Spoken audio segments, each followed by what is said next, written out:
বিরাদর ইসলাম, আমরা হচ্ছি মুসলমান। আল্লাহ তাবারাক ওয়া তাআলা পবিত্র কোরআনুল কারীমে আমাদের নাম রেখেছেন মুসলিম। আমাদের ধর্মের নাম হচ্ছে ইসলাম। আর সর্বশ্রেষ্ঠ এবং সর্বপ্রথম পৃথিবীতে যে ধর্ম এসেছে ওই ধর্মের নাম হলো ইসলাম। দুনিয়ার সর্বপ্রথম মানুষ হযরতে আদম আলাইহিস সালাতু ওয়াস সালাম, যিনি মুসলিম হোক আর অমুসলিম হোক,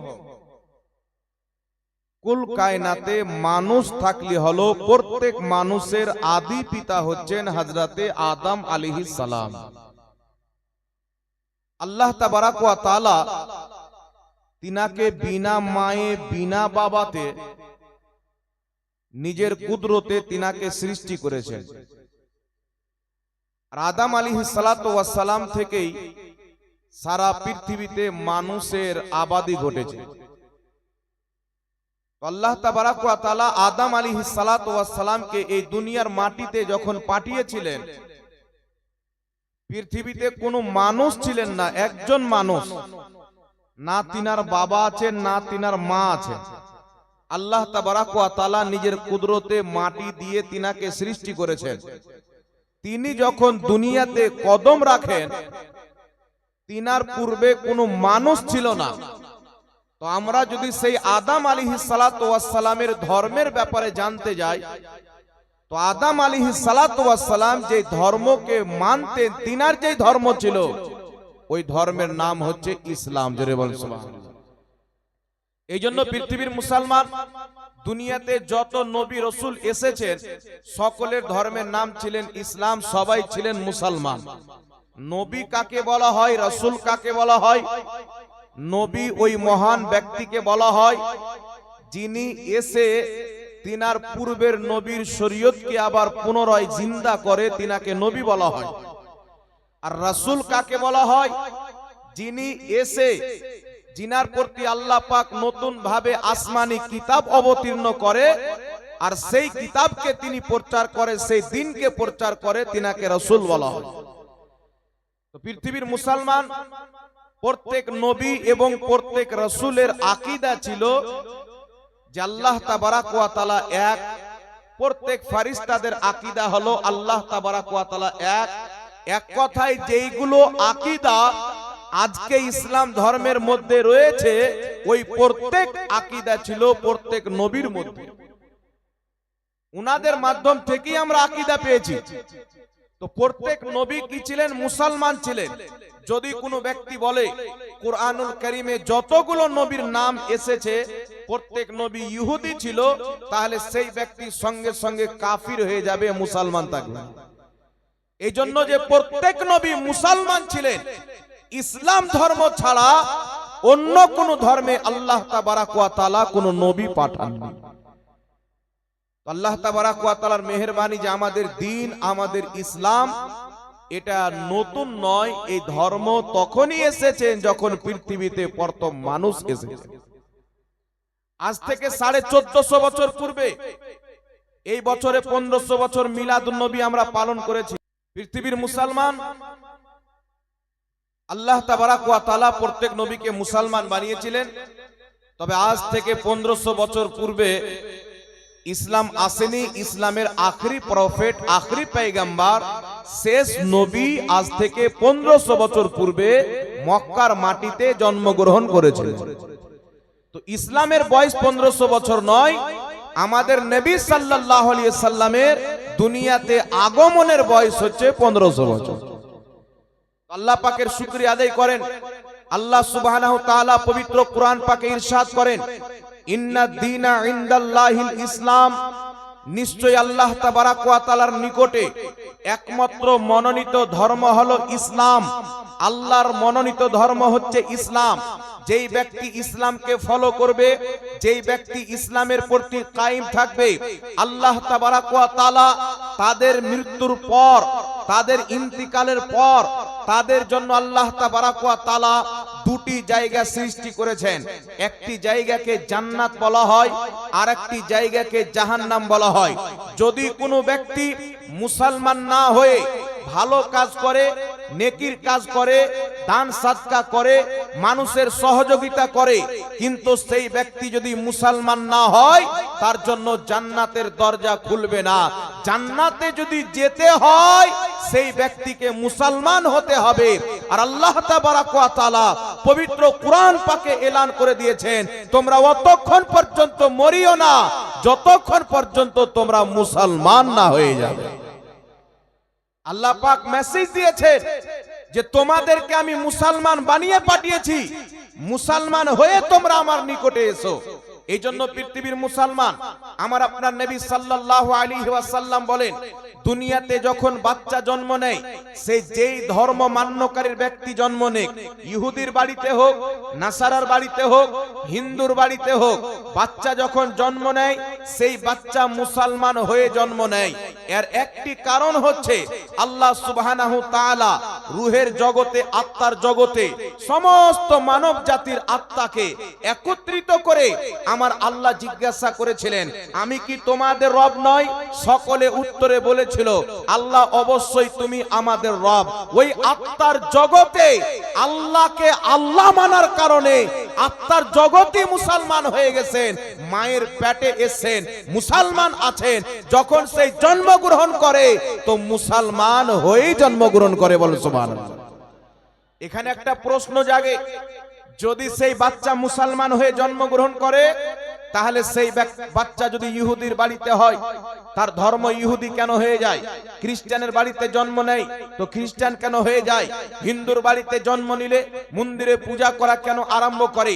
আমার আপনার নবী মুস্তাফা উত্তর দিয়ে গেছেন, বাচ্চা যখন জন্ম নেয় মুসলমান হয়ে জন্ম নেয়, পিতা মাতার কালচার, পিতা মাতা হিন্দু, তাকে হিন্দু ধর্মের কালচার দিয়ে হিন্দু বানিয়ে দেয়। পিতা মাতা ইহুদি, ইহুদি ধর্মের কালচার দিয়ে তাকে ইহুদি বানিয়ে দেয়। এই পৃথিবীর মুসলমান আল্লাহ তাবারাক ওয়া তাআলার শুকরিয়া আদায় করেন, মহান রব্বুল আলামিন আমাকে আপনাকে মুসলমান করে কোন ইহুদি নাসারার বাড়িতে নয়, আল্লাহ তাবারাক ওয়া তাআলা আমাদেরকে মুসলমান করে মুসলমানের বাড়িতে পাঠিয়েছেন। জোরে বল সুবহানাল্লাহ। আল্লাহ তাবারাক ওয়া তাআলার আমাদের প্রতি এত দয়া, এত মেহেরবানি, এই মেহেরবানি সারা জিন্দেগি কোন ব্যক্তি যদি সেজদাতে পড়ে জীবন যাপন করে এই আল্লাহ পাকের শুকরিয়া আদায় করা সম্ভব হবে না। কারণ পৃথিবীর মুসলমান আল্লাহ তাবারাক ওয়া তাআলা আমাদেরকে যে ধর্ম দিয়েছেন, সমস্ত ধর্মের মধ্যে সুন্দর একমাত্র ধর্ম ইসলাম দিয়েছেন। সেই আল্লাহ তাবারাক ওয়া তাআলা আমাদেরকে যে নবী দিয়েছেন, সমস্ত নবীর সরদার মুহাম্মদ রাসূলুল্লাহকে দিয়েছেন। আর আল্লাহ তাবারাক ওয়া তাআলা 72-73 ফিরকার মধ্যে 72 জাহান্নামী ফিরকা আমাদেরকে দেননি, আল্লাহ তাবারাক ওয়া তাআলা আমাদেরকে দিয়েছেন তো জান্নাতি জামাত আহলে সুন্নাত ওয়াল জামাত দান করেছে। সব দিক দিয়ে আল্লাহ আমাদেরকে মালামাল করেছেন। এই জন্য পৃথিবীর মুসলমান আল্লাহ পাকের শুকরিয়া আদায় করতে কোনো সময় ভুল করতে হবে না যে আল্লাহ তাবারাক ওয়া তাআলা আমাদেরকে 73টি ফিরকার মধ্যে জান্নাতি জামাত দান করেছেন। আল্লাহ তাবারাক ওয়া তাআলা আমাদেরকে 4টি মাযহাবের মধ্যে সর্বশ্রেষ্ঠ মাযহাব হানাফি মাযহাব দান করেছেন। আল্লাহ তাবারাক ওয়া তাআলা ধর্মের মধ্যে তার গ্রহণযোগ্য, তার মনোনীত ধর্ম ইসলাম ধর্ম আমাদেরকে দান করেছেন। আল্লাহ তাবারাক ওয়া তাআলা আমাদের প্রতি কত মেহেরবানি করেছেন। এই পৃথিবীর মুসলমান আমরা গুনাহ করি, আল্লাহ পাকের হাবিব আমাদের জন্য ক্ষমা চায়, গুনাহতে আমরা লিপ্ত হই, মদিনার রওজাতে মুস্তাফা কান্না করে আমাদের হয়ে খোদার কাছে ক্ষমা চাই, বল সুবহানাল্লাহ। আমার আপনার নবী সাল্লাল্লাহু আলাইহি ওয়াসাল্লাম বলছেন, মাজমাউজ জাওয়াইদের মধ্যে ইমাম হাইসামি রাহমাতুল্লাহ আলাইহি হাদিস উল্লেখ করেন, আল্লাহর হাবিব বলেন, আমার বেঁচে থাকা তোমাদের জন্য উত্তম, ইন্নী হায়াতি খায়রুল লাকুম, আমার ইন্তিকাল করা তোমাদের জন্য উত্তম। কারণ আমি নিজের রওজা মুবারকে থাকব, তোমাদের আমলগুলি আমার সামনে পেশ করা হবে। আল্লাহ পাক পরওয়ারদিগারে আলাম তোমাদের আমলগুলি আমাকে জানাবেন, আমাকে দেখাবেন। যদি আমি তোমাদের নেক আমল দেখতে পাই, আমি নবী মুস্তাফা নিজের রওজাতে তোমাদের হয়ে আল্লাহর শুকরিয়া আদায় করব। আর যদি তোমাদের গুনাহ দেখতে পাই তাহলে আমি তোমাদের পক্ষ থেকে আল্লাহর কাছে ক্ষমা চাইবো। এই পৃথিবীর মুসলমান ইমাম হাইসামি বলতেছেন ওয়া রিজালুহু রিজালুস সহিহ, এই হাদিসের সমস্ত বর্ণনাকারী সহিহ। আজ পর্যন্ত মুস্তাফা নিজের রওজাতে জিন্দা আছেন। আমরা গুনাহ যদি করি আমাদের গুনাহর ক্ষমা মুস্তাফা খোদার কাছে চাই, জোরে বল সুবহানাল্লাহ। তো বিরাদর ইসলাম, রাসূল পাক সাল্লাল্লাহু তাআলা আলাইহি ওয়াসাল্লাম নিজের রওজা মুবারকে আমাদের যদি গুনাহ দেখেন তাহলে আল্লাহর হাবিব সাল্লাল্লাহু আলাইহি ওয়াসাল্লাম আমাদের হয়ে আল্লাহর কাছে ক্ষমা চান। আর যদি আমাদের নেক আমল দেখেন তো রাসূল পাক আল্লাহর শুকরিয়া আদায় করেন। এই হাদিস দ্বারা স্পষ্টভাবে প্রমাণিত হয় রাসূল কায়নাত সাল্লাল্লাহু আলাইহি ওয়াসাল্লাম যেমন দুনিয়াতে উম্মতের খবর রাখতেন, ইন্তিকালের পর আজ পর্যন্ত নিজের কবরে তেমনই খবর রাখে, জোরে বল সুবহানাল্লাহ। এবার চলে আসেন বিরাদর ইসলাম, আহলে সুন্নাত ওয়াল জামাতের আকীদা হলো নিজের অন্তরের খাতাতে কথাগুলিকে নোট করেন।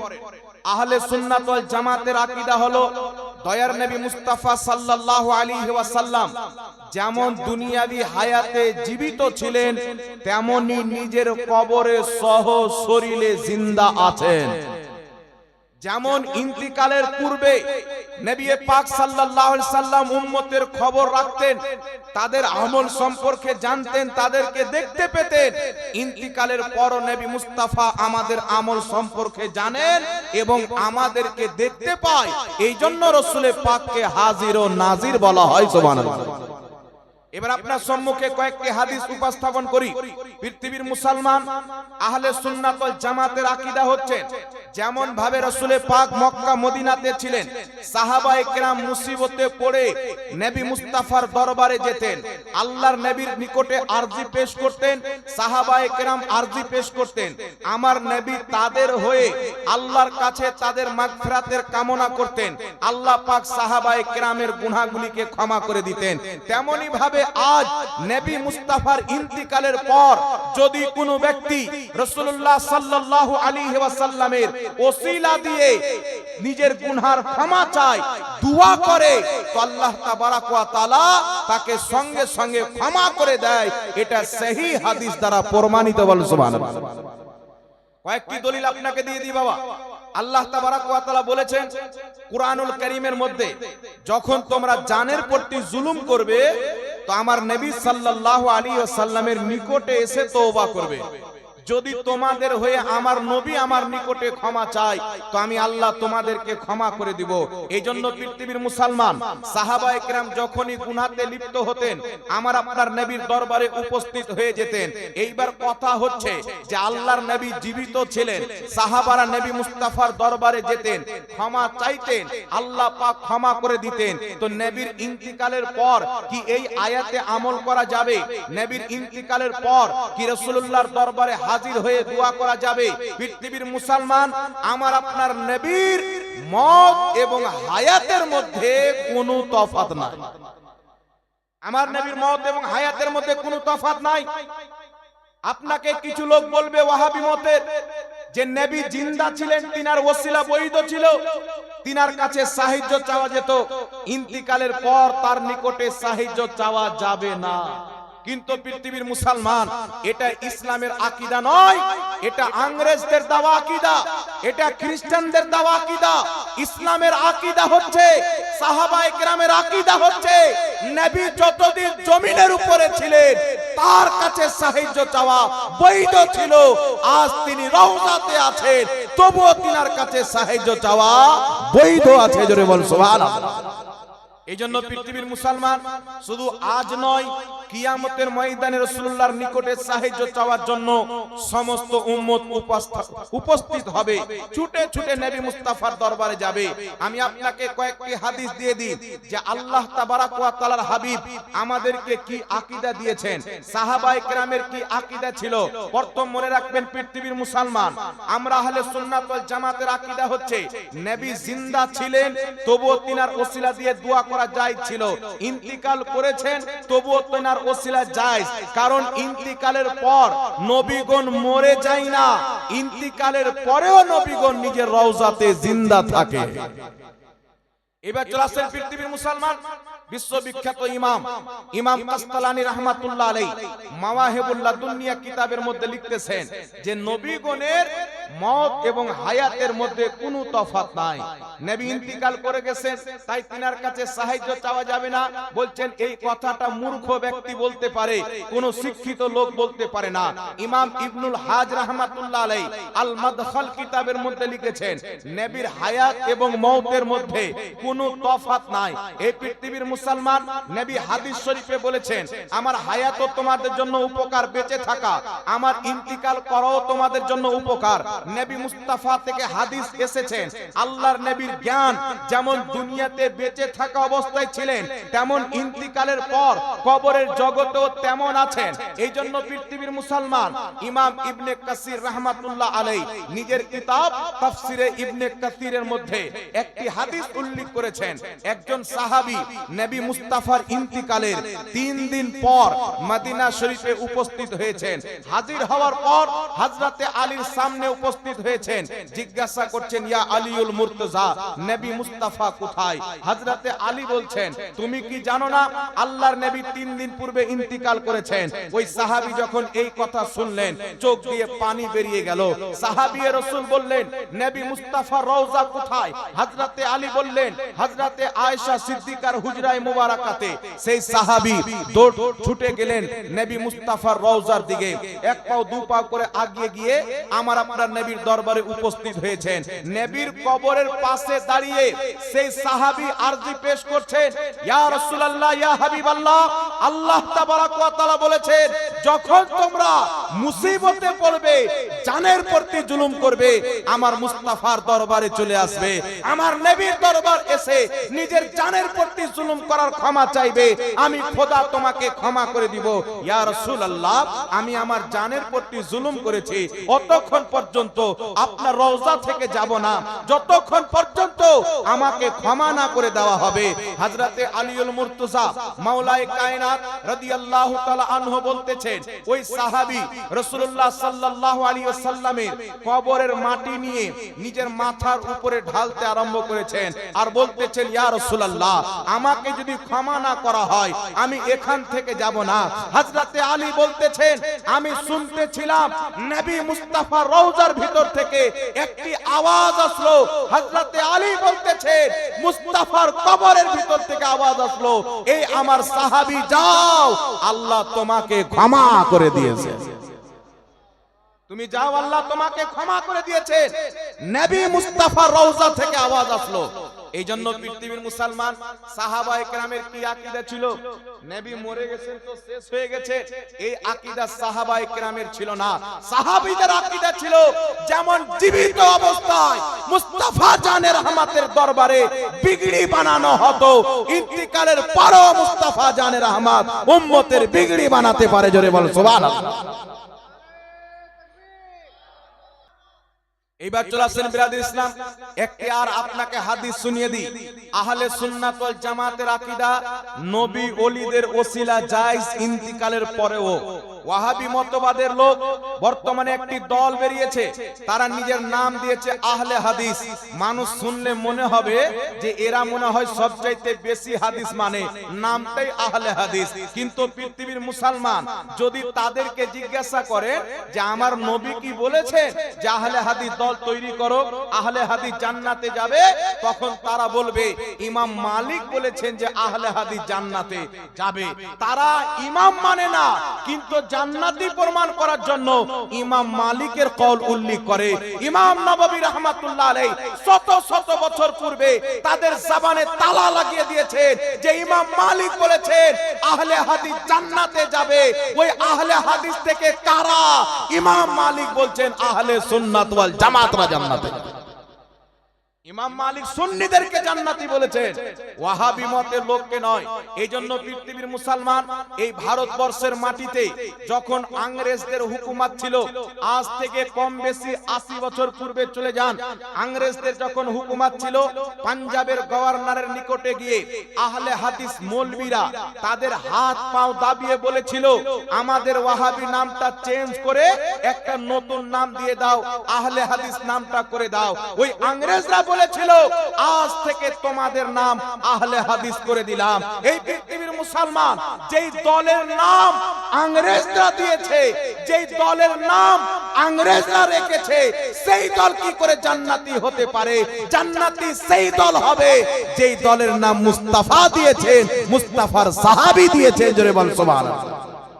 আল্লাহ পাক পবিত্র কোরআন পাকে বলেছেন কিয়ামতের ময়দানে কিছু লোক হবে যাদের চেহারা দিয়ে নূর চমকিবে, কিছু লোক হবে যাদের চেহারা অন্ধকার হয়ে যাবে।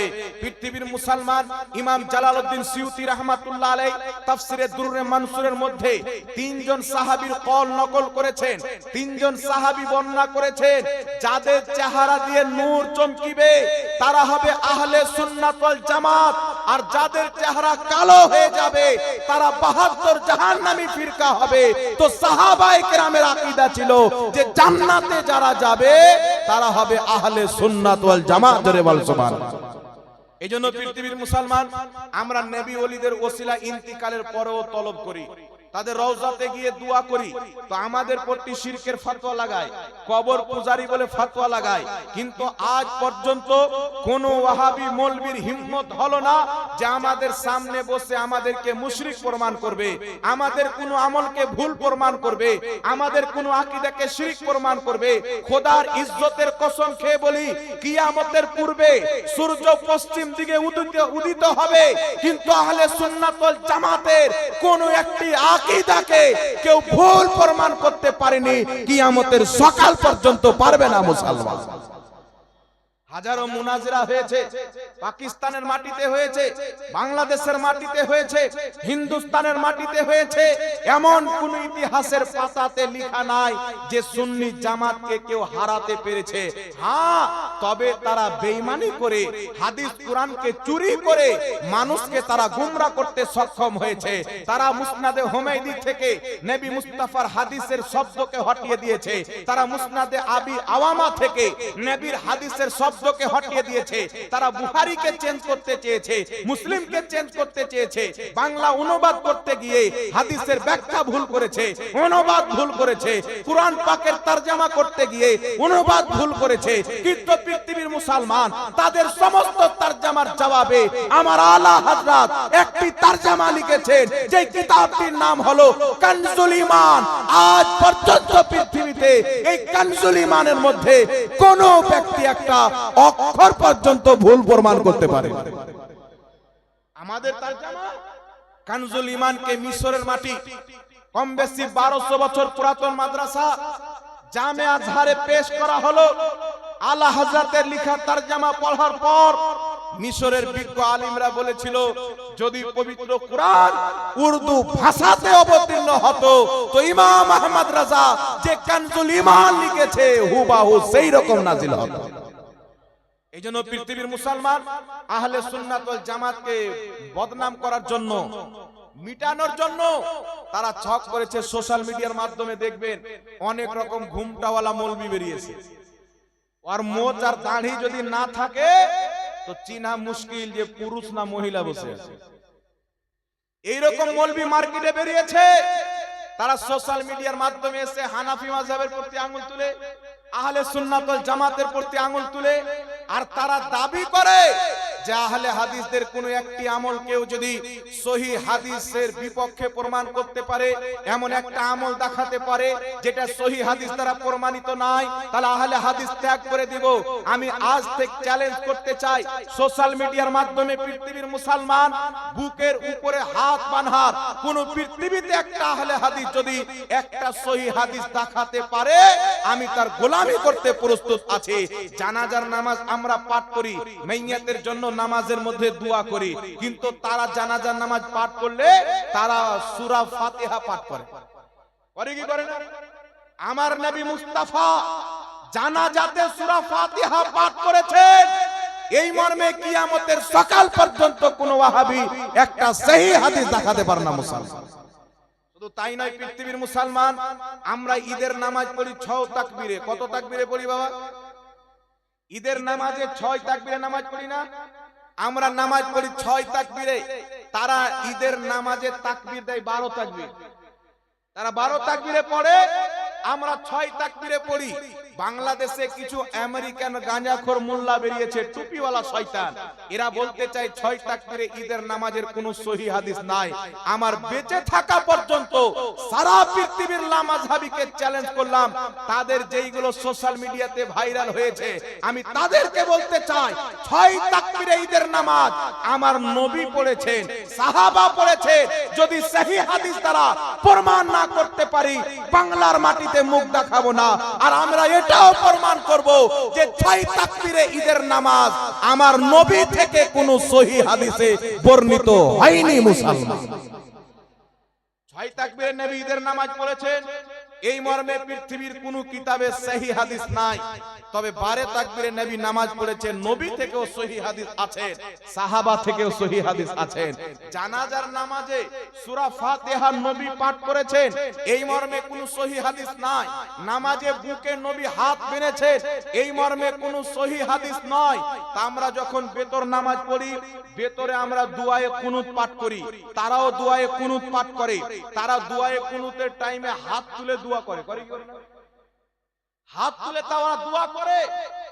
কিয়ামতের সকাল পর্যন্ত আমার নবী দুআয়ে কুনুতে হাত তুলে দোয়া করেছেন, কোন লামাযহাবী দেখাতে পারবে না। শুধু কটা হচ্ছে আপনারা গণেন। তারপর চলে আসেন বিরাদর ইসলাম, গায়বী নামাজে জানাজা। গায়বী নামাজে জানাজা কাকে বলে? রিসেন্টলি 1 বছর পূর্বে সম্ভবত আপনারা দেখেছেন, বাংলাদেশের একটা লোক মারা গেছে, যার নাম হলো দিলবার হোসেন সাইদি, বক্তা ছিল। এই লোকটা যখন মারা গেছে, গোটা কালিয়াচক বলেন আর যে কোন জেলা বলেন, তারা ব্যানার টেঙে টেঙে গায়বী নামাজে জানাজা পড়েছে। এদের দাবি আমাদের প্রত্যেকটা আমল নবী মুস্তাফা থেকে, আমরা সাহাবীর আমলকে মানি না, মুহাদ্দিসদের আমলকে মানি না, আমরা শুধু মানি নবীর আমলকে। এই পৃথিবীর মুসলমান কিয়ামতের সকাল পর্যন্ত পৃথিবীর কোন লামাযহাবী দেখাতে পারে না যে আমার নবী মুস্তাফা গায়বী জানাজার নামাজ পড়েছে, কেউ দেখাতে পারে না। এখন কেউ বলবে আল্লাহর নবী মুস্তাফা একজন বাদশার গায়বী জানাজার নামাজ পড়েছেন। বাবা, ওটা আমার আপনার জন্য গায়েব হতে পারে, মুস্তাফার জন্য গায়েব নয়। নবী মুস্তাফার সামনে জিবরিল আলাইহিস সালাতু ওয়াস সালাম তার লাশকে তুলে ধরে নবীর সামনে হাজির করেছিলেন। মুস্তাফা তাকে দেখে দেখে তার নামাজে জানাজা পাঠ করেছিলেন। তো দয়ার নবী মুস্তাফা বুকে হাত বাঁধেনি, তারা বুকের উপরে হাত বাঁধে। নবী জানাজাতে সূরা ফাতিহা পড়েনি, তারা সূরা ফাতিহা পাঠ করে। নবী থেকে 12 তাকবীরে ঈদের নামাজ সহিহ সূত্রে প্রমাণিত নাই, তারা সেটা করে। নবী থেকে দুআয়ে কুনুতের টাইমে হাত তোলা প্রমাণিত নাই, সেটা তারা করে। নবী থেকে গায়বী জানাজা প্রমাণিত নাই, সেটা তারা করে। আরে একটা নয়, দুটা নয়, আমি তো 5-6টা গণিয়ে দিলাম। আমাদের কাছে রুদাত রয়েছে, তাদের অধিকাংশ আকীদা ইংরেজদের কাছ থেকে নেওয়া, অধিকাংশ আমল খ্রিস্টানের কাছ থেকে নেওয়া। কিন্তু দাবি যখন দেখবেন সোশ্যাল মিডিয়ার মাধ্যমে, তো কিছু লোক মনে করে এরাই মনে হয় পাক্কা হাদিস মানে, কিন্তু দূর দূর পর্যন্ত এদের হাদিসের সাথে কোনো সম্পর্ক নাই। এই জন্য পৃথিবীর মুসলমান, আপনাদের কালিয়াচকে একটা দোকানে, বইয়ের দোকানে ঢুকলাম বুক ডেপোতে। তো সেই দোকানে ঢুকলাম, তো 2টা কিতাব কিনলাম। একটা কিতাবের নাম হচ্ছে পরিচালিত সালাত বানাম রাসূলুল্লাহর সালাত, আর একটি কিতাবের নাম হচ্ছে জাল হাদিসের কবলে রাসূলুল্লাহর সালাত। একটা কিতাব লিখনেওয়ালা বাংলাদেশের একটা মৌলভী, যাকে আমি কাজ্জাব বিন ইহুদি বলি। নাম আপনারা শুনে হবেন সোশ্যাল মিডিয়ার মাধ্যমে, আব্দুর রাজ্জাক ওর নাম। আমি কাজ্জাব কেন বলি, আমাকে একজন ওয়াহাবি মতের মৌলভী ধরেছিল যে আপনি আমাদের এত বড় শেখকে কাজ্জাব কেন বলেন। আমি তাকে বললাম মিথ্যুককে আরবিতে কি বলে? বলছে কাজ্জাব বলে। যেই ব্যক্তি মিথ্যা বলবে তাকে মিথ্যুক বলতে হবে কি হবে না? এই জোরে বলে, যেই ব্যক্তি মিথ্যা বলবে তাকে মিথ্যুক বলতে হবে। এবার আমার দিকে লক্ষ্য করেন পৃথিবীর মুসলমান, আমি ওই আহলে হাদিসকে বললাম, যদিও তার হাজারো মাসলা আছে কোরআন হাদিস বিরোধী, আমি 3টা কথা তোমাকে বলে দিচ্ছি। সে বলেছে আল্লাহর নবীর মুখে গন্ধ ছিল, এটা কোন হাদিসে আছে দেখাও। সে বলেছে কিয়ামতে নবী ফেল ফেল করে তাকিয়ে থাকবে, আমার নেকির পাল্লা ভারী হবে না আমার গুনাহের পাল্লা ভারী হচ্ছে। সে বলেছেন যে নবী বলেছেন আয়েশা তুমি যে আমার স্ত্রী, কিয়ামতে আমি এটাও চিনতে পারবো না। এই যে নবী মুস্তাফার বেয়াদবি করেছে কোন হাদিসের কিতাবে আছে? কিয়ামতের সকাল পর্যন্ত সহি হাদিস তো সহি হাদিস, জাল হাদিসে তো দেখাতে পারো না। তো যেই ব্যক্তি নবী মুস্তাফার প্রতি এত বড় বড় জঘন্য মিথ্যাচার করেছে, তাকে যারা কাজ্জাব বলবে না, তারাও কাজ্জাব হবে মুসলমান। যে নবীর নামে মিথ্যাচার করবে, তাকে যারা কাজ্জাব না বলবে, তারাও কাজ্জাবেরই অন্তর্ভুক্ত হবে, তারা সিদ্দিক সত্যবাদী হবে না। এই জন্য পৃথিবীর মুসলমান, একটা বই এই লোকটা লিখেছে, আর একটা বই লিখেছে বাংলাদেশের মুজাফফর তার নাম। এই দুটো বই তারা লিখেছে। এই দুটো বইয়ের মধ্যে লিখেছে কি? প্রমাণ করেছে ভুল ভাল রেফারেন্স দিয়ে। কিছু রেফারেন্স তো দিয়েছে ওই কিতাবের মধ্যে নাই। কি দিয়েছে? যে হানাফিদের নামাজ হলো জাল। সুন্নিরা যে নামাজ পড়ে হানাফি মাযহাব মানে, এদের নামাজ জাল। আর আমরা যে নামাজ পড়ি ট্যাং, একটা ট্যাং বাংলাদেশে আর একটা ট্যাং পাকিস্তানে, এই ফেড়ে ট্যাং যে নামাজ পড়ি, তো আমাদের নামাজ হলো নবী থেকে প্রমাণিত সহি নামাজ। চিন্তা করেন বিরাদর ইসলাম, যেই নামাজ আমার নবী সাল্লাল্লাহু আলাইহি ওয়াসাল্লাম থেকে যেই নামাজের তরিকা ধারাবাহিক ভাবে চলে আসতেছেন, সেই নামাজকে বলছে জাল। আর নতুন নামাজ তৈরি করে এরা মানুষকে গুমরাহ করে বলতে চায় যে হানাফিদের নামাজ জাল আর আমাদের নামাজটা সহি। এখন আপনাকে বলি, পৃথিবীর মুসলমান সর্বপ্রথম তারা বুকের উপরে হাত বানে। এই বুকের উপরে হাত বানা শরীয়তে অপছন্দনীয় কাজ, মাকরুহ। এটা শরীয়তে অপছন্দনীয় কাজ। এই জন্য পৃথিবীর মুসলমান, আর একটা কথা আপনাকে বলি, শুনেন একটু লক্ষ্য করে। তারা যখন নামাজ পাঠ করে, এখানে হাত বানে, পাও ফেড়ে নামাজ পড়ে। এরা দলিল কি দিয়েছেন দেখেন। বুকের উপরে হাত বানার যত দলিল দিয়েছে, সমস্ত হাদিস জাল এবং যায়ীফ। একটাও হাদিস বুকে হাত বানার সহি নাই।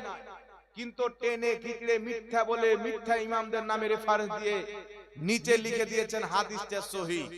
একজন বাংলা পড়নেওয়ালা ব্যক্তি সেই কিতাবটা যখন পড়ছে, তার মাথা ঘুরে যাচ্ছে, আরে এতদিন নামাজ ভুল পড়লাম, এই কিতাবের মধ্যে লেখা আছে এখানেই হাত বেঁধে নামাজ পড়তে হবে। তার তো ইলম নাই, সে তো জানে না যে এই বইটা নবী লেখেনি। এই বইটা লিখেছে ওয়াহাবি মৌলবি। আর ওয়াহাবি মৌলবির বই মানে মিথ্যা কিতাব। বলবেন আর দলিল কি হুজুর? দলিল তো হাজারটা দেওয়া যাবে, রাত্রি কেটে যাবে। একটাই আপনাকে বলে দিচ্ছি, ওয়াহাবিদের আকীদা হলো আল্লাহ মিথ্যা বলতে পারে। তো যেই মৌলবির আকীদা আল্লাহ মিথ্যা বলতে পারে, তাহলে সেই মৌলবি কত মিথ্যা বলবে? কথা মনে হয় বুঝতে পারেননি? যাদের ধর্মে যাদের খোদা মিথ্যা বলতে পারে, যাদের আল্লাহ মিথ্যা বলতে পারে, তাদের মোল্লা কত মিথ্যা বলতে পারে। এই জন্য পৃথিবীর মুসলমান তারা কিতাবের মধ্যে লিখেছে রাফায়াদান করা হচ্ছে জরুরি। রুকুতে যাও, হাত উত্তোলন করো, রুকু থেকে উঠো তো হাত উত্তোলন করো। তারা এটা মেসেজ দিয়েছে, যারা রাফায়াদান করে না, হাত ঝাড়ে না, তাদের নামাজ জাল নামাজ। তাদের নামাজ জাল নামাজ। কিন্তু পৃথিবীর মুসলমান শুনেন, আমার আপনার নবী মুস্তাফা সাল্লাল্লাহু আলাইহি ওয়াসাল্লামের আমরা শুধু একটা হাদিসকে মানি না, নবীর সমস্ত হাদিস, কুরআন পাকের সমস্ত আয়াতকে যারা মানে, তারা হলো আহলে সুন্নাত ওয়াল জামাত। আর যারা দুই একটাকে নিয়ে চার পাঁচটা বাদ দিয়ে দেয়, তারাকে বলা হয় ওয়াহাবি। আর ওয়াহাবিদের রুলস হলো, যদি কোনো কিতাবে তাদের পক্ষের কথা লিখা হয় আর কিতাবটা লিখনেওয়ালা যদি শিয়া হয়, সেটা তাদের নিকটে গ্রহণযোগ্য। আর তাদের বিপক্ষে যদি কুরআন পাকের আয়াত যায়, তো তাবিল করে তাকে বাদ দিয়ে দিই। কথা বুঝছেন বাবা? এবার আমার দিকে একটু লক্ষ্য করেন বাবা। তারা বলতেছেন নামাজ জাল। নবী পাক বলেছেন পায়ে পা মিলিয়ে নামাজ পড়াও, মানে তারা চড়ায় চড়ে। আর এরা পায়ে পা চড়ায় না, এদের নামাজ হলো জাল। নবীর সুন্নাত মোতাবিক নামাজ হয় না। তারা বলতে চাই হানাফিরা যখন মুসাল্লাতে নামাজের জন্য দাঁড় হয়, তো হানাফিরা মুসাল্লাতে দাঁড়ার দোয়া পাঠ করে। পাঠ করি কি করি না? দোয়া পাঠ করি কি করি না? মুসাল্লাতে দাঁড়ানোর দোয়া। এরা বলতে চাই এই দোয়াটা জাল, বানোয়ার দোয়া। কিন্তু পৃথিবীর মুসলমান, কিতাবটির নাম হলো মুসান্নাফে ইবনে আবি শাইবা, লেখকের নাম হচ্ছে ইমাম ইবনে আবি শাইবা। ইমাম বুখারীর ওস্তাদ, ইমাম মুসলিমের ওস্তাদ, ইমাম ইবনে মাজার ওস্তাদ, ইমাম ইবনে আবি শাইবা আল মুসান্নাফ কিতাবের মধ্যে সহিহ সনদে হাদিস নিয়েছেন। আমার নবী মুস্তাফা সাল্লাল্লাহু তাআলা আলাইহি ওয়াসাল্লাম যখনই নামাজের জন্য মুসাল্লাতে দাঁড়াতেন, আমরা যেই দোয়া মুসাল্লাতে দাঁড়িয়ে পাঠ করি, আমার নবী মুস্তাফা সেই দোয়াকে পাঠ করতেন। সুবহানাল্লাহ।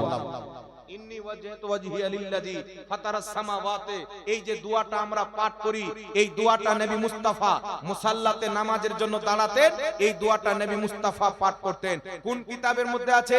মুসান্নাফে ইবনে আবি শাইবার মধ্যে সহিহ সূত্রে হাদিসটি লিপিবদ্ধ হয়েছে। এই জন্য পৃথিবীর মুসলমান, আমাদের নাম হচ্ছে সুন্নি। সুন্নি কাকে বলে? নবীর সুন্নাতে চলনেওয়ালাকে সুন্নি বলা হয়। আমার নবী মুস্তাফা মুসাল্লাতে দাঁড়িয়ে এই দোয়া পাঠ করেছে, তাই আমরা নবীর সুন্নাতে আমল করে এই দোয়াটা পাঠ করি। জোরে বলো সুবহানাল্লাহ। তাহলে বলেন তো বাবা, যেটা নবী করেছেন সহিহ হাদিস দ্বারা প্রমাণিত, ওটাকে কেউ যদি বিদআত বলে, নাজায়েজ বলে, হারাম বলে, ঈমান থাকবে? ও আহলে হাদিস হবে না আহলে ইয়াহুদ হবে? তো নবীর সুন্নাতকে বিদআত বলে দাবি করছেন আহলে হাদিস। এই জন্য পৃথিবীর মুসলমান সাবধান। আমার আপনার নামাজ যেইগুলো না, যেই তরিকায় আমরা নামাজ পড়ি, কিয়ামত হওয়া সম্ভব আছে। আমাদের নামাজের কোনো একটা মাসলাকে, কোনো একটা তরিকাকে কিয়ামতের সকাল পর্যন্ত কোনো ব্যক্তি ভুল প্রমাণ করতে পারবে না মুসলমান। এবার শুনেন পৃথিবীর মুসলমান, আল্লাহর নবী সাল্লাল্লাহু আলাইহি ওয়াসাল্লাম বলেছেন, তোমরা যখন কাতারে দাঁড়াবে তো সুজা হয়ে দাঁড়াও, কাতারকে সুজা করো, মিডিলে ফাঁকা রাখিও না, সেটে সেটে দাঁড়াও। আল্লাহর নবী বলছেন পায়ে পা মিলিয়ে দাঁড়াও, কাঁধে কাঁধ মিলিয়ে দাঁড়াও, ঘুটনাতে ঘুটনা মিলিয়ে দাঁড়াও। তিনটা কথা মনে রাখবেন, পায়ে পা মিলিয়ে দাঁড়াও, ঘুটনাতে ঘুটনা মিলিয়ে দাঁড়াও, কাঁধে কাঁধ মিলিয়ে দাঁড়াও। এইবার বলেন তো বাবা, এরা মিলানোর অর্থ লিখছে চাপানো। তাই এদের মসজিদে দেখবেন একজনের পাও অপরজনের পায়ের উপরে চাপিয়ে রেখেছে। তো নবী বলছেন পায়ে পা মিলাও, এর অর্থ যদি চাপানো হয় তো রাসূল পাক বলেছেন ঘুটনাতে ঘুটনা মিলাও, তো ঘুটনাটাও চাপাতে হবে কিনা? ওখানে যদি মিলানোর অর্থ চাপা হয় তো এখানেও চাপা হবে। নবী বলছেন কাঁধে কাঁধ মিলিয়ে দাঁড়াও, তাহলে কাঁধে কাঁধ চাপাতে হবে। তো এই জন্য বলে বাবা যে ওয়াহাবি থাকলে জ্ঞান থাকে না, আর জ্ঞান থাকলে ওয়াহাবি থাকে না।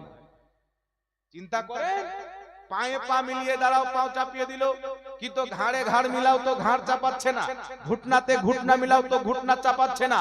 এই জন্য বলতে চাই, যদি কোরআন হাদিস বুঝতে হয় আহলে সুন্নাত ওয়াল জামাতের মাদ্রাসায় ভর্তি হবে, নচেত কোরআন হাদিস বোঝা সম্ভব হবে না। পৃথিবীর মুসলমান, নবী মুস্তাফা বলেছেন পায়ে পা মিলিয়ে দাঁড়াও, ঘাড়ে ঘাড় মিলিয়ে দাঁড়াও, ঘুটনাতে ঘুটনা মিলিয়ে দাঁড়াও।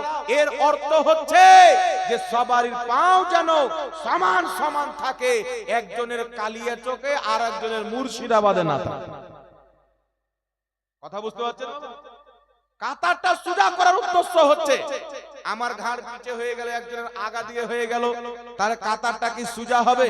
আল্লাহর নবী আলাইহিস সালাতু ওয়াস সালাম বলছেন, যেই ব্যক্তি কাতার টেढ़ा করে আল্লাহ তাবারাক ওয়া তাআলা তার অন্তরকে টেढ़ा করে দেয়। কাতার যদি টেढ़ा করে আল্লাহ পাক তার অন্তরকে টেढ़ा করে দেয়। এই জন্য নবী বলেছেন পায়ে পা মিলিয়ে, মানে হুজুর আর আমি নামাজ পড়ছি, হযরতের পাও যত দূরে থাকবে আমারও যেন তত দূরে থাকে, তিনার ঘাড় আমার ঘাড় যেন বরাবর থাকে, আগা পিছা হয়ে কাতার টেढ़ा না হয়ে যায়।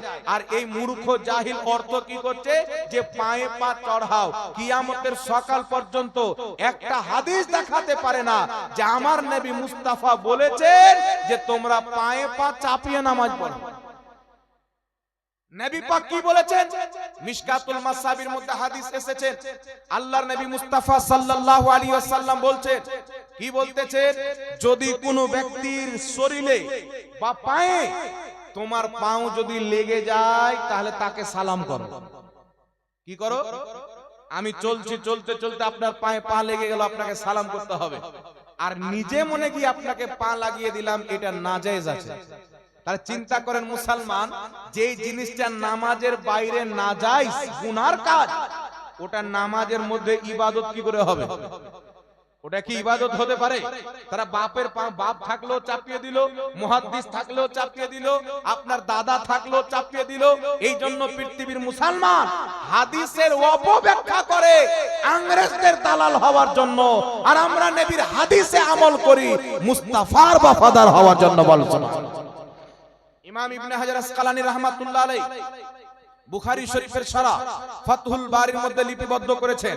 ইমাম নববী রাহমাতুল্লাহ আলাইহি শারহে মুসলিমের মধ্যে উল্লেখ করেছেন, আল্লাহর নবী মুস্তাফা পায়ে পা মিলাতে বলেছেন, কাঁধে কাঁধ মিলাতে বলেছেন।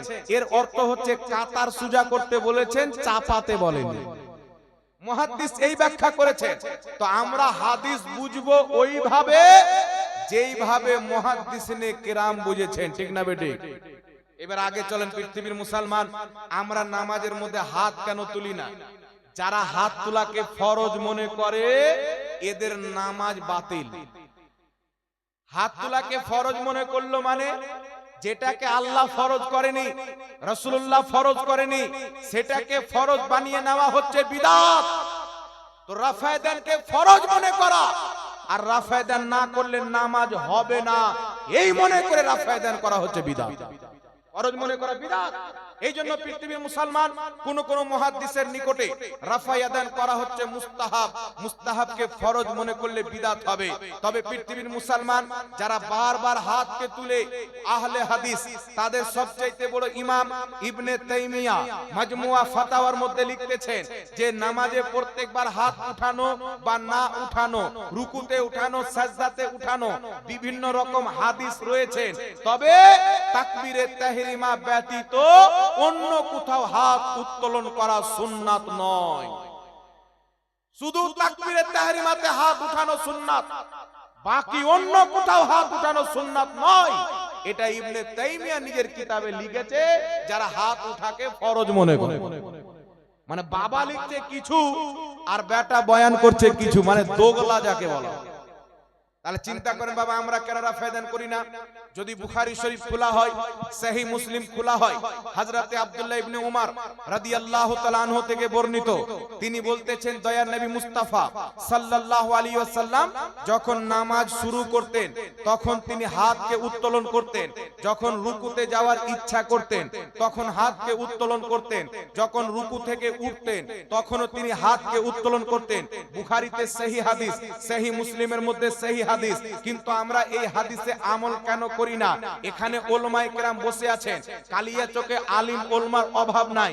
আপনি জিজ্ঞাসা করবেন হাদিসের বর্ণনাকারী, কোন বর্ণনাকারী যে হাদিসটা বয়ান করলো সেই হাদিসের বিপরীত যদি তার আমল হয়, তাহলে তার বর্ণনা করার হাদিসটার প্রতি আমল করা যাবে না। তিনি যেটার প্রতি আমল করেছেন সেটার প্রতি আমল করতে হবে। কথা বুঝতে পারছেন বাবা? হযরতে আব্দুল্লাহ ইবনে উমর হাদিস বর্ণনা করছেন যে আল্লাহর নবী রুকুতে যাওয়ার টাইম, উঠার টাইমে হাত উত্তোলন করেছেন। কিন্তু আব্দুল্লাহ ইবনে উমরের আমল কি ছিল? বুখারী খুলেন, মুসলিম খুলেন, আবু দাউদ খুলেন, আল্লাহর নবী সাজদার মাঝেও রাফায়েদান করেছেন, এটাও পাবেন। এখন যদি লামাযহাবিকে জিজ্ঞাসা করা হয় রাফায়েদান করা তোমরা জরুরি ফরজ মনে করো, তো আল্লাহর নবী তো সাজদাতেও রাফায়েদান করেছেন, তোমরা কেন করো না? তারা উত্তরে বলবে যে নবী মুস্তাফা পরবর্তীতে সাজদার রাফায়েদানটা ছেড়ে দিয়েছিলেন, তাই আমরা ছেড়ে দিয়েছি। তো আমাদেরও এক উত্তর হবে যে আল্লাহর নবী রুকুরটাও ছেড়ে দিয়েছিল, তাই আমরা দুটোকেই ছেড়ে দিয়েছি। কথা বুঝছেন বাবা? এবার আব্দুল্লাহ ইবনে উমর থেকে রাফায়েদান করার হাদিস আছে, কিন্তু আমার নবী মুস্তাফা সাল্লাল্লাহু আলাইহি সাল্লামের সাহাবী আব্দুল্লাহ ইবনে উমর তিনি কি রাফায়েদান করতেন? কিতাবটির নাম হচ্ছে মুসান্নাফে ইবনে আবি শাইবা। এই কিতাবের মধ্যে হাদিস সহিহ সূত্রে বর্ণিত। তাহাবী শরীফের মধ্যে ইমাম তাহাবী রাহমাতুল্লাহ আলাইহি সহিহ সনদে হাদিস উল্লেখ করেছেন, হযরতে আব্দুল্লাহ ইবনে উমরের পিছনে 10 বছর নামাজ পড়েছেন তিনার সাহাবী বিশ্ববিখ্যাত তাবেঈ হযরতে মুজাহিদ রাদিয়াল্লাহু তাআলা আনহু, তিনি আব্দুল্লাহ ইবনে উমরের পিছনে 10 বছর নামাজ পড়েছেন। আব্দুল্লাহ ইবনে উমর বলছেন, আব্দুল্লাহ ইবনে উমরের ছাত্র হযরতে মুজাহিদ বলছেন যে আমি আব্দুল্লাহ ইবনে উমরের পিছনে নামাজ পড়েছি, তিনি তাকবীরে তাহরিমা ছাড়া পূর্ণ নামাজে আর কোথাও হাত উত্তোলন করতেন না। জোরে বল সুবহানাল্লাহ। তো যিনি রাফায়েদান করার হাদিস বর্ণনা করছেন, হাত তোলার হাদিস বর্ণনা করছেন, তিনি নিজেই হাত উত্তোলন করতেন না।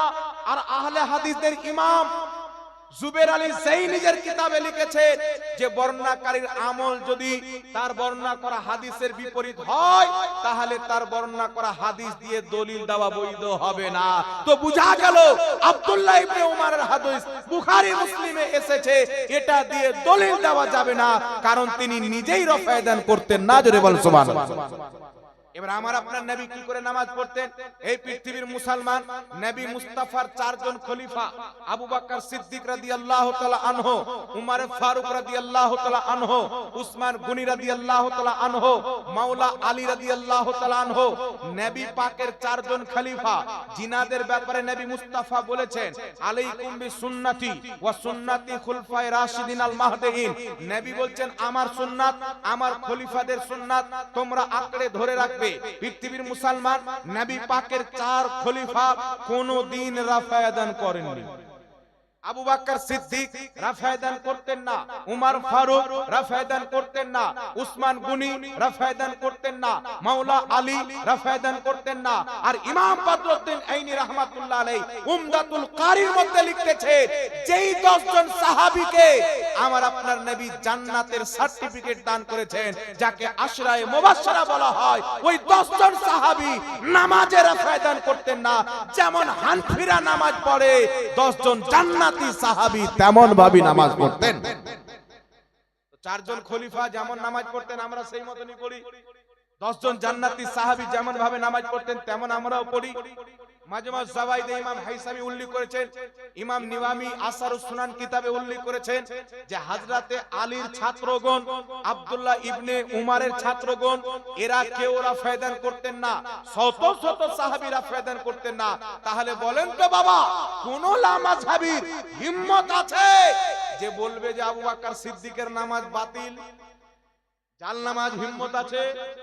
উমর ফারুকের নামাজ জাল বলার ক্ষমতা আছে? 10 জন জান্নাতি সাহাবীর নামাজ যদি জাল হয় তো জান্নাতি কি করে হলো? নামাজ যদি জাল হয় তো জান্নাতি কি করে হলো?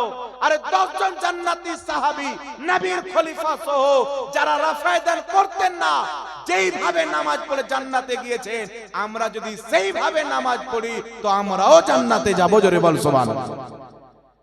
এবার একটা হাদিস আপনাদেরকে শুনিয়ে দিই বাবা। এই মর্মে হাদিস তো অনেক রয়েছে, আজ থেকে কম বেশি 1250 বছর পূর্বে কম বেশি একটি কিতাব লেখা হয়েছে।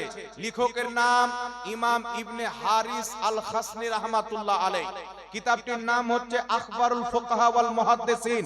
এই কিতাবের মধ্যে সহিহ সনদে হাদিস নিয়েছেন ওই বর্ণনাকারী আব্দুল্লাহ ইবনে উমর রাদিয়াল্লাহু তাআলা আনহু বলতেছেন, আমরা যখন মক্কাতে ছিলাম, মক্কাতে নবী মুস্তাফাকে রাফায়ে দান করতে দেখেছি, আমরাও করেছি। যখন নবী হিজরত করে মদিনাতে এসেছেন, নিজের মাদানী জিন্দেগিতে আসার পর মদিনার মাটিতে আমার নবী মুস্তাফা রাফায়ে দান করা ছেড়ে দিয়েছিলেন, তাই সাহাবায়ে কেরাম ছেড়ে দিয়েছিলেন। তো কি বুঝতে পারা গেল সহিহ হাদিস দ্বারা? নবী মুস্তাফা পূর্বে রাফায়ে দান করেছেন, পরে ছেড়ে দিয়েছেন। আর যেটা নবী পূর্বে করে পরে ছেড়ে দেয়, পূর্বেরটা মানসুখ হয়, পরেরটা নাসিখ হয়। তো বুঝতে পারা গেল রাফায়ে দান না করা এটাই নবীর শেষ জীবনের সুন্নাহ। একটু জোরে হবে না সুবহানাল্লাহ?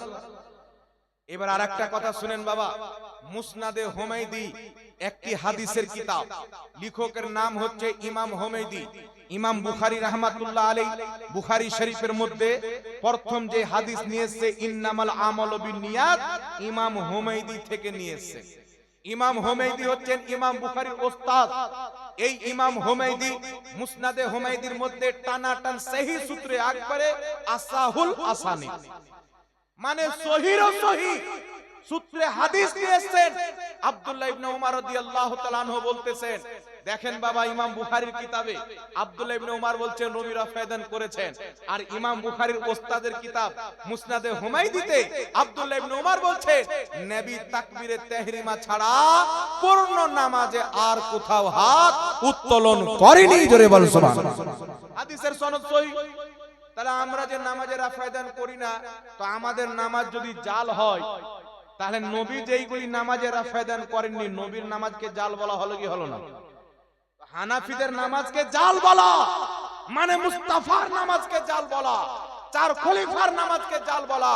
কারণ আব্দুল্লাহ ইবনে মাসউদ রাদিয়াল্লাহু তাআলা আনহু বলতেছেন, আমি নবীর পিছে নামাজ পড়েছি, আবু বকর সিদ্দিকের পিছে পড়েছি, উমর ফারুকের পিছে পড়েছি, তারা কেউ তাকবীরে তাহরিমা ছাড়া অন্য কোথাও হাত উত্তোলন করতেন না। জোরে বলেন সুবহানাল্লাহ। আরেকটি হাদিস আপনাকে শুনিয়ে দিই বাবা। কিতাবটির নাম হচ্ছে সুনানে আবু দাউদ। কি নাম বললাম? সুনানে আবু দাউদ। 6টি সহিহ হাদিসের কিতাবের মধ্যে এটিও একটি হাদিসের কিতাব। এই সুনানে আবু দাউদের মধ্যে হযরতে আব্দুল্লাহ ইবনে মাসউদ রাদিয়াল্লাহু তাআলা আনহু থেকে সহিহ সনদে হাদিস এসেছেন। আব্দুল্লাহ ইবনে মাসউদ কে ছিলেন? আমার দিকে লক্ষ্য করেন বাবা। হযরতে আব্দুল্লাহ ইবনে মাসউদ সমস্ত সাহাবার মধ্যে সবচাইতে বেশি ফকি জ্ঞানী সাহাবী ছিলেন। সবচাইতে জ্ঞানী সাহাবী ছিলেন হযরতে আব্দুল্লাহ ইবনে মাসউদ রাদিয়াল্লাহু তাআলা আনহু। সাহাবায়ে কেরামকে বলতেছেন, তাবেঈদেরকে বলতেছেন, আমি কি তোমাদেরকে রাসূলুল্লাহর নামাজ পড়ে দেখাবো না? নবী মুস্তাফার নামাজ পড়ে দেখাবো না? আল্লাহর নবী কিভাবে নামাজ পড়তেন? তো হযরতে আব্দুল্লাহ ইবনে মাসউদকে লোকেরা বলল যে অবশ্যই দেখান নবী কেমন করে নামাজ পড়তেন। এই আব্দুল্লাহ ইবনে উমর সফরে নবীর সাথে, মক্কাতে নবীর সাথে, মদিনাতে নবীর সাথে, সব সময় নবীর সাথে ছিলেন।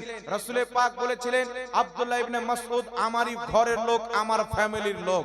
এত গ্রহণযোগ্য সাহাবী, তিনি নামাজ আরম্ভ করলেন তাকবীরে তাহরিমা ছাড়া পূর্ণ নামাজে আর কোথাও হাত উত্তোলন করেনি। এই হাদিসটাকে কে কে সহিহ বলেছেন?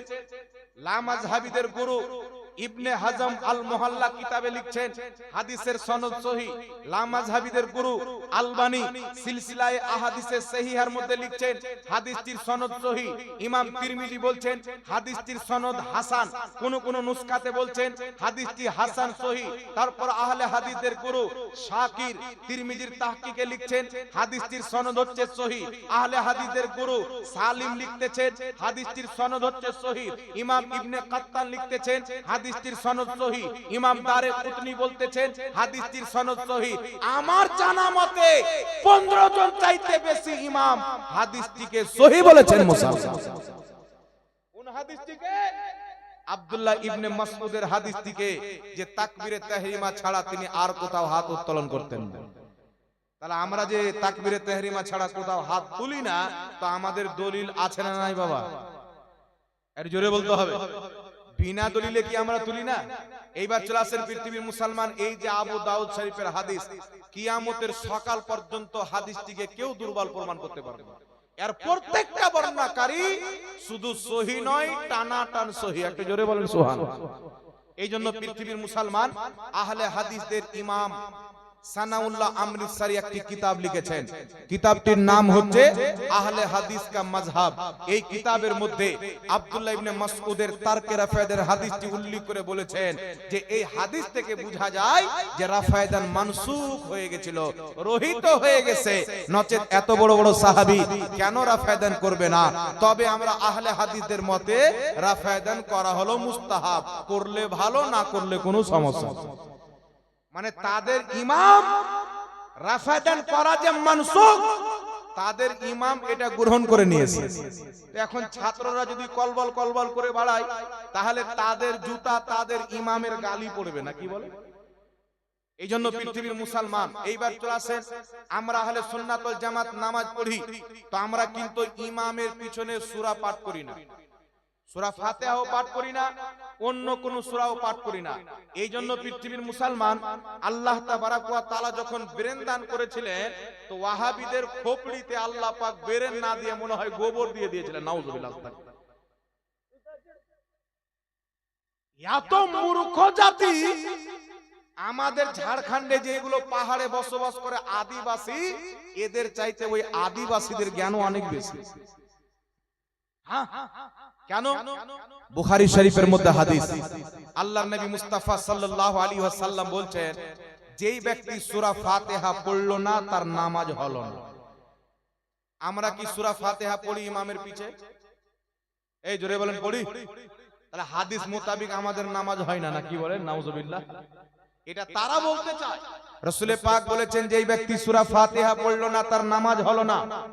আর হানাফিরা ইমামের পিছে সূরা ফাতিহা পাঠ করে না, সুতরাং তাদের নামাজ হয় না।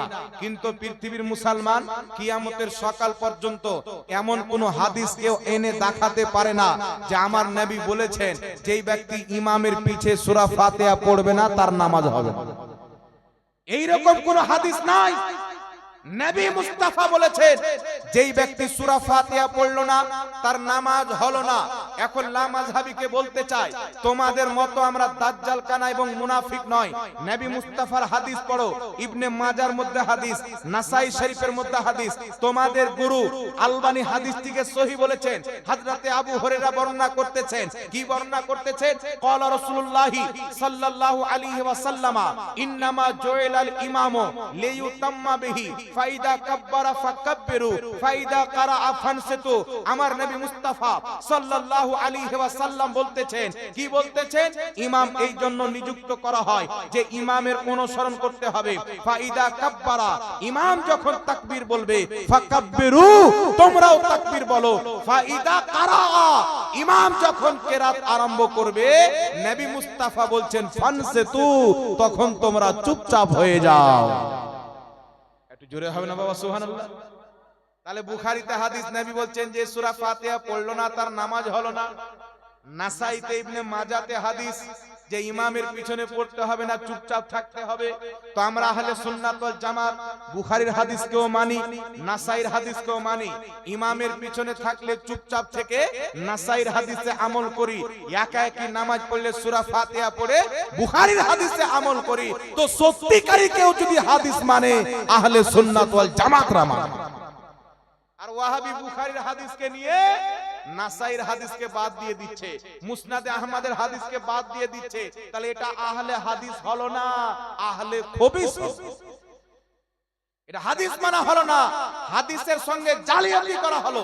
এইবার চলে আসেন পৃথিবীর মুসলমান, আরেকটি কথা আপনাকে বলে দি বাবা, এই যে সূরা ফাতিহা পড়লো না তার নামাজ হলো না। আচ্ছা বলেন তো, নবীর হাদিস সাহাবীরা বেশি বুঝে না মৌলবীরা বেশি বুঝে? বলেন বাবা, সাহাবীরা বেশি বুঝে। তো এই বিষয়ে সাহাবী কি বলেছেন? জামেউ তিরমিজির মধ্যে ইমাম তিরমিজি রাহমাতুল্লাহ আলাইহি একটি হাদিস লিখেছেন। হাদিসটি উল্লেখ করে বলছেন যে হাদা হাদিসুন হাসানুন সহিহুন, এই হাদিসটা হলো হাসান সহিহ। আলবানী তিরমিজির তাহকিক করতে গিয়ে ওয়াহাবিদের ইমাম বলছে হাদিসটি সহিহ। হযরতে জাবির ইবনে আব্দুল্লাহ রাদিয়াল্লাহু তাআলা আনহু বলছেন যেই ব্যক্তি সূরা ফাতিহা পড়লো না তার নামাজ হলো না, ইল্লা আইয়াকুনা ওয়া রাআল ইমাম, কিন্তু ইমামের পিছে থাকলে পড়তে হবে না। হযরতে জাবির ইবনে আব্দুল্লাহ মুজতাহিদ তবকার সাহাবী, জ্ঞানী সাহাবী, ইলমওয়ালা সাহাবী, উনি কি হাদিসের ব্যাখ্যা দিলেন যে মুস্তাফা বলেছে যে সূরা ফাতিহা পড়লো না তার নামাজ হলো না, এটা একাই একই নামাজের জন্য, ইমামের পিছে থাকলে পড়তে হবে না। সাহাবায়ে কেরাম যেমন ভাবে নবীর হাদিস বুঝেছেন, আমরা হানাফিরাও তেমন ভাবে বুঝি। বলো সুবহানাল্লাহ। এই জন্য পৃথিবীর মুসলমান ইমাম তিরমিজি রাহমাতুল্লাহ আলাইহি তিরমিজি শরীফের মধ্যেও হাদিসটি উল্লেখ করেছেন, যেই ব্যক্তি সূরা ফাতিহা পড়লো না তার নামাজ হলো না। ইমাম তিরমিজি বলছেন ক্বালা সুফিয়ানুস সাওরী ইদা কানা ওয়াহদা, ইমাম সুফিয়ান সাওরী বলতেছেন যে এই হাদিসটি হচ্ছে ইদা কানা ওয়াহদা, একা একই নামাজের জন্য, ইমামের পিছের জন্য নয়, একা একই নামাজের জন্য। ইমাম আবু দাউদ শরীফের মধ্যে উল্লেখ করেছেন, ইমাম ইবনুল মুবারক রাহমাতুল্লাহ আলাইহি তিনি বলতেছেন এই হাদিসটি হচ্ছে একা একই জন্য।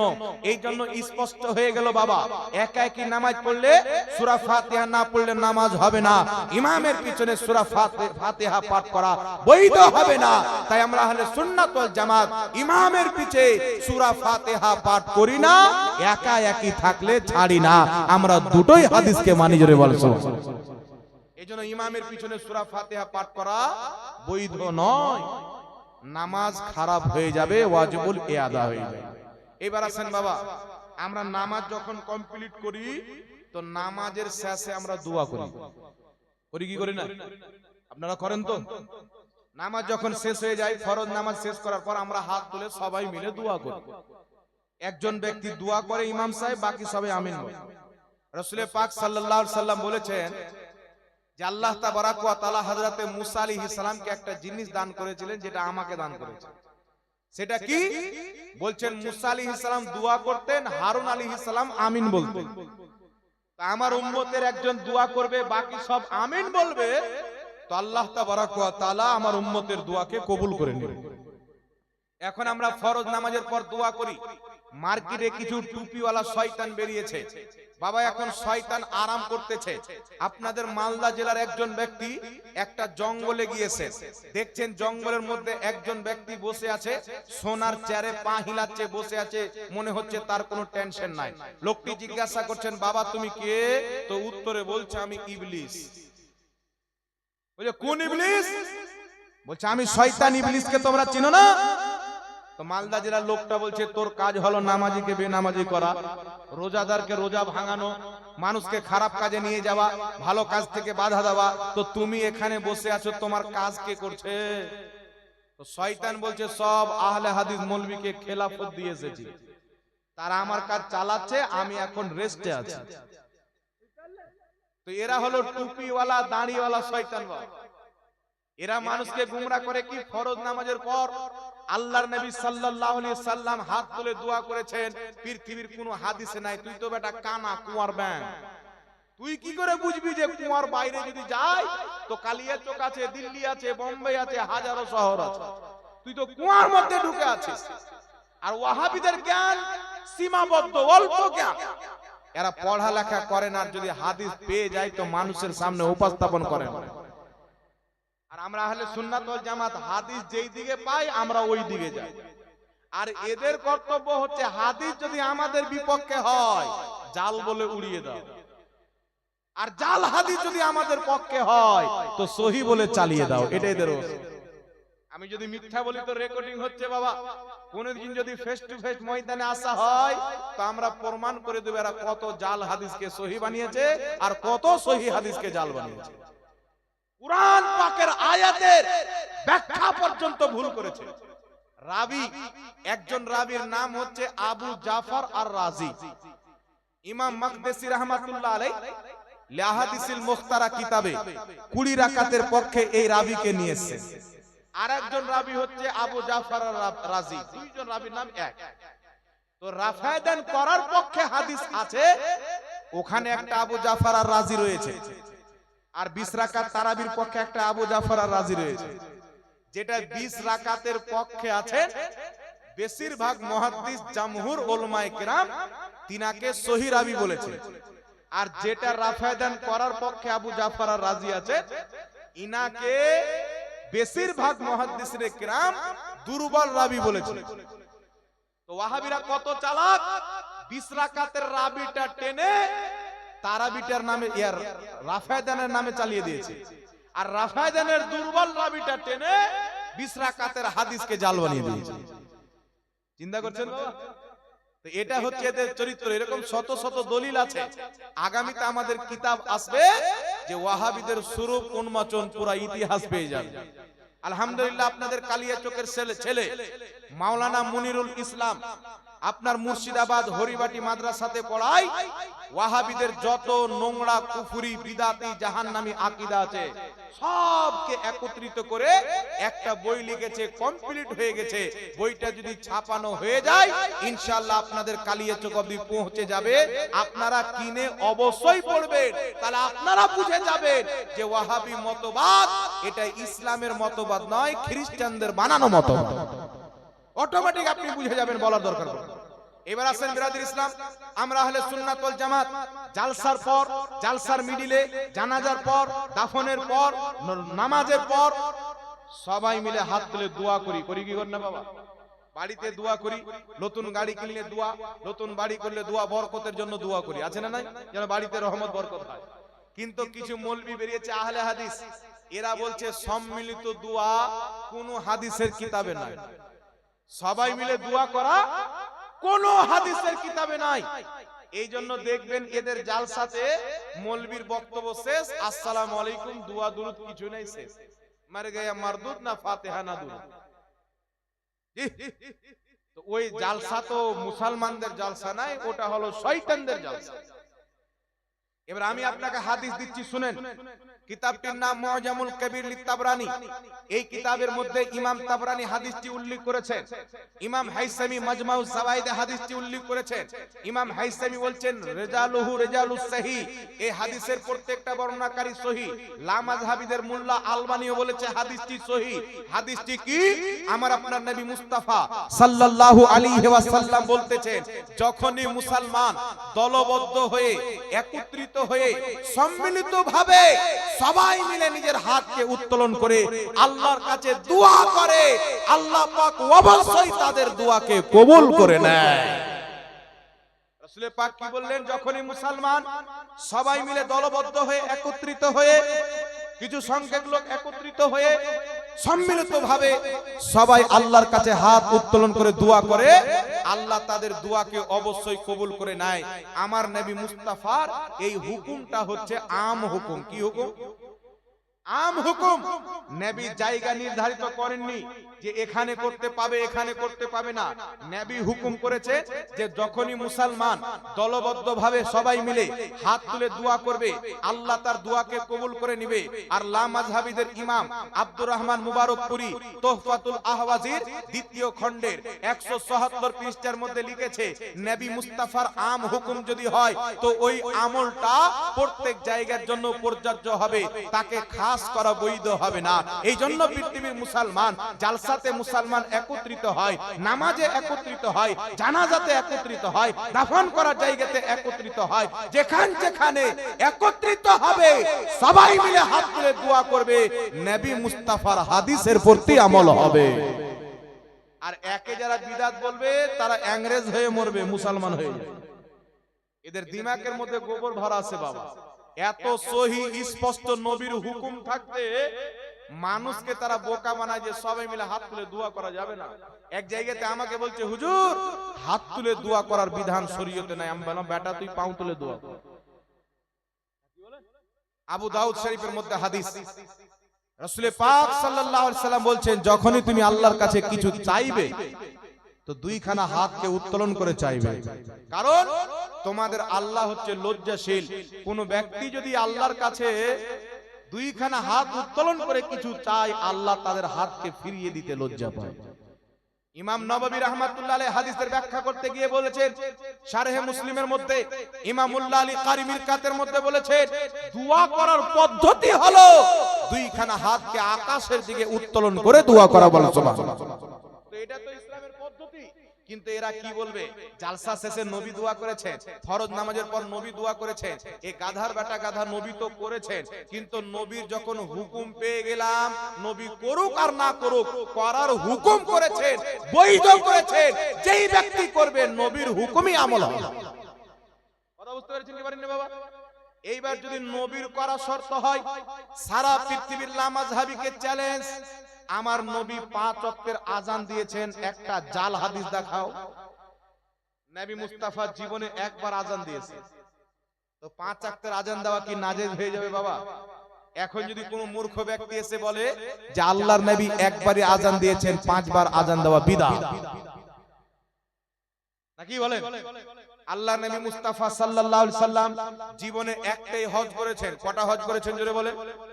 আমার নবী মুস্তাফা একটাই হজ করেছেন।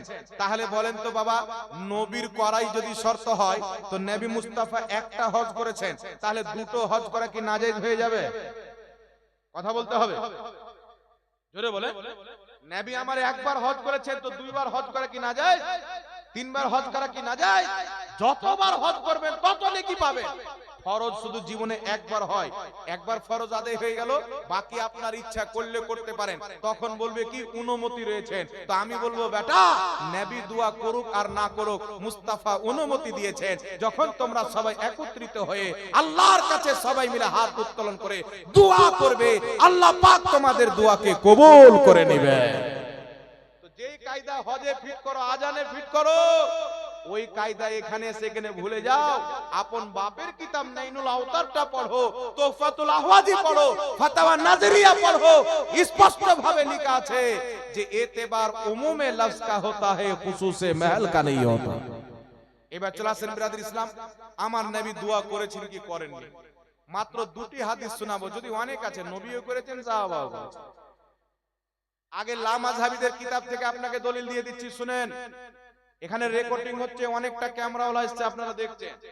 একটা রেফারেন্স যদি কোনো লামাযহাবী ভুল প্রমাণ করতে পারে যে জাহাঙ্গীর সাহেব আমাদের কিতাবে রেফারেন্স দিয়েছে, সেই কিতাবের মধ্যে নাই, আল্লাহ ইজ্জতের কসম কে বলছে, ওকে 5 লক্ষ টাকা পুরস্কার দেব। কিতাব খুলেন, আহলে হাদিসদের ফতোয়ার কিতাব, ফাতাওয়া আহলে হাদিস, পৃষ্ঠা নাম্বার বলছি না, কারণ কালিয়াচকে ছাপলো পৃষ্ঠা নাম্বার 42, কলকাতায় ছাপলো 44 করে দিল। এবার আমি 42 বলে দেবো, আর ওই ব্যাটারা খুঁজে পাবে না, তো বলে মিথ্যা বলেছে। তো ওই পুরো কিতাবের মধ্যে খুঁজো, যদি না থাকে তো আমরা খুঁজে বের করে দেবো নাকি। কিতাব আমার বাড়িতে রাখা আছে, আলহামদুলিল্লাহ 4.5 লক্ষ টাকার কিতাব কিনেছি। আর মোটামুটি 50,000 টাকার কিতাব অর্ডার করেছি, আসতেছে, লাগিয়ে দিয়েছে কুরিয়ারে, কয়েকদিনের মধ্যে বাড়িতে চলে আসবে। কিতাব কিনে রেখে পড়ে এসে বক্তব্য দিচ্ছি মুসলমান। আহলে হাদিসের কিতাব ফাতাওয়া আহলে হাদিসের মধ্যে তাদের গুরু লিখতেছেন, ফরজ নামাজের পর সবাই মিলে হাত তুলে দোয়া করা যায়। তারপর আহলে হাদিসের ইমাম ফাতাওয়া নাজিরিয়ার মধ্যে লিখতেছেন, একটি হাদিস উল্লেখ করেছে, তাকে প্রশ্ন করা হলো নাজির হোসেন দেহলভিকে, কি প্রশ্ন করা হলো, যে ফরজ নামাজের পর হাত তুলে যে দোয়া করে আমাদের এলাকাতে, এই হাত তুলে দোয়া করা যাবে কি যাবে না? তো নাজির হোসেন দেহলভি উত্তরে একটি হাদিস নিয়েছেন।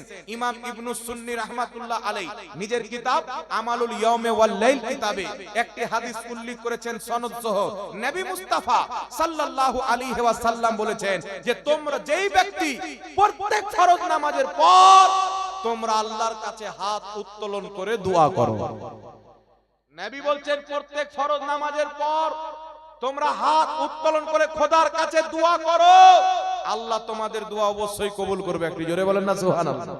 এই হাদিসকে উল্লেখ করে আহলে হাদিসের গুরু ফাতাওয়া নাজিরিয়ার মধ্যে লিখতেছেন যে ফরজ নামাজের পর সব মিলে ফরজ নামাজের পর হাত উত্তোলন করে দোয়া করা এটা জায়েজ এবং মুস্তাহাব, সওয়াবের কাজ। জোরে বল সুবহানাল্লাহ। তারপর চলে আসেন বিরাদর ইসলাম, আরেকটি আহলে হাদিসের কিতাব, ওদের গুরু মুহাদ্দিস আব্দুর রহমান মুবারকপুরি তোহফাতুল আহওয়াজের মধ্যে হাদিস নিয়েছেন। একটি হাদিস মাজমাউজ জাওয়াইদে উল্লেখ হয়েছে, সেই হাদিস থেকে আপনার তোহফাতুল আহওয়াজের মধ্যে আব্দুর রহমান মুবারকপুরি আহলে হাদিস হাদিসটিকে নিয়েছেন।